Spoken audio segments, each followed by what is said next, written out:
सलमान रकम राजा साहब, आप थोड़ी सी रोशनी डालेंगे कि कौन सा ऐसा तरीकाकार हो कि बहुत एक्सपोज्ड होते हैं जर्नलिस्ट, जब क्वेश्चन करते हैं हम पावरफुल लोगों को तो ये आसान काम नहीं होता, तो जान तो हथेली पे लेकर ये सारा कुछ करना पड़ता है, लेकिन ऐसा कोई वाक़या हो जाए तो क्या उसकी कोई इंडिपेंडेंट तरीकाकार नहीं है शफाफियत के साथ मुजरिम पे तयन का? अभी तक किसी बड़े वाक़े में हुआ नहीं है। मुश्किल होता है जी, बहुत बहुत ही अफसोसनाक वाक़या है। और हमने देखा है माजी में भी जब भी कोई इस नौइयत का सानिया हुआ है, इंक्वायरियाँ की गई हैं लेकिन वो बेनतीजा रहती हैं। वो सहाफ़ी शहजाद सलीम का वाक़या हो या दीगर हों। अब मुझे ये लगता है कि यहाँ जो इंक्वायरी है, बिल्कुल जुडिशल इंक्वायरी पाकिस्तान में इस हद तक तो हो सकती है कि क्या उन्होंने यहाँ किसी को बताया था, वहाँ से कोई पैगाम भेजा था कि उनकी जान को ख़तरा है या नहीं। वो क्यों दुबई से केन्या गए, यकीनन अपनी फैमिली को तो उन्होंने बताया होगा कि किन हालात में उनको केन्या जाना पड़ा। तो उस हद तक जो यहाँ के वाक़यात हैं उनको तो मुरतब किया जा सकता है।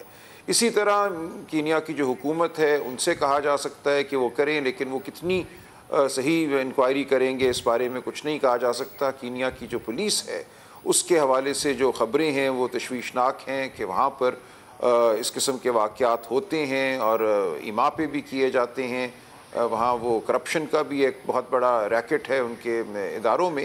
लिहाजा वहाँ की इंक्वायरी पे हम कितना एतबार करेंगे मुझे नहीं मालूम।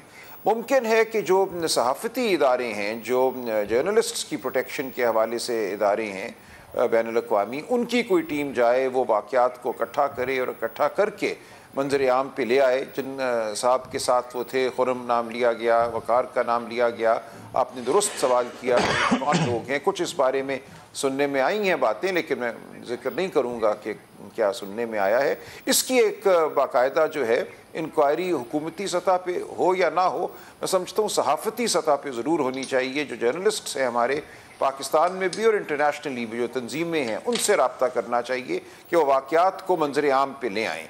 फिर बात को आगे बढ़ाना हमारा काम है। हम अदालतों में जाएँ, यहाँ जाएँ, इंटरपोल की मदद लें, दीगर इदारे जो हैं उनकी मदद लें। तो ये हर सतह पे इंक्वायरी होनी चाहिए। सर, पार्लियामेंट्री ओवरसाइट अगर हो तो मुझे याद पड़ता है मेमो कमीशन में अपने इदारों से कहा गया था कि रिपोर्ट सबमिट करवाएं। तो पार्लियामेंट्री ओवरसाइट हो तो अपने इदारों से भी रिपोर्ट ली जा सकती है, फॉरेन ऑफिस से भी ली जा सकती है, दोनों काम किए जा सकते हैं राजा साहब। देखिए वो कर लें, लेकिन जो शकूक शुबहात इस वक्त हैं उनके लिए मैं समझता हूँ कि हमारे इदारे ज़रूर अपनी इंक्वायरी करें, लेकिन उससे हट के भी एक इंक्वायरी होनी चाहिए जहाँ इदारों का जो रोल है उसको भी देखा जाए। देखिए मेमो गेट एक और नौइयत का मामला था। वहाँ तमाम रियासती इदारे एक तरफ थे, अदालत एक तरफ थी, और एक शख्स पे इल्ज़ाम लगा, वो चाहे हुसैन हक्कानी हो या उस वक्त की हुकूमत हो, और उस हवाले से एक इंक्वायरी 3 चीफ जस्टिस साहिबान पे मुश्तमिल कमीशन ने की। वो ठीक है मामला, लेकिन यहाँ मामलात और नौइयत के हैं। देखिए वहाँ पे तो एक मेमो था, उस मेमो की मौजूदगी का फ़ैसला कर रहा था। ब्लैकबेरी रिकॉर्ड आ गया, सब कुछ हो गया। जो साहब थे जो कहते थे कि मुझे पैगाम दिया गया, मंसूर एजाज उनका नाम था, उन्होंने अपना फ़ोन पेश कर दिया और बात हो गई। यहाँ मामलात कहीं ज़्यादा मैं समझता हूँ पेचीदा हैं। क्या ये वाकई सिर्फ एक हादसा था? लेकिन फिर सवाल उठते हैं कि 9 गोलियाँ चलीं और वो तमाम, या उनमें से जो मोहलिक गोलियाँ थी वो एक ही शख्स को क्यों लगी उस गाड़ी में? क्या ये काबिल यकीन बात है कि एक नाका हो पुलिस का और उसको तोड़ के भागने की कोशिश की जाए? क्यों ऐसा किया जाए, ये बात भी मुझे काबिल यकीन नहीं नज़र आती। आप में तो हरगिज़ ऐसा ना करें। क्यों अरशद शरीफ जो हैं एक ऐसी गाड़ी में हों जो नाके को तोड़ कर भागे? तो मुझे जो कीनिया की पुलिस की जो रिपोर्ट है वो भी कोई बहुत काबिल यकीन नज़र नहीं आती। इसलिए एक इंडिपेंडेंट इंक्वायरी ज़रूरी है जो इदारों से हट के भी हो।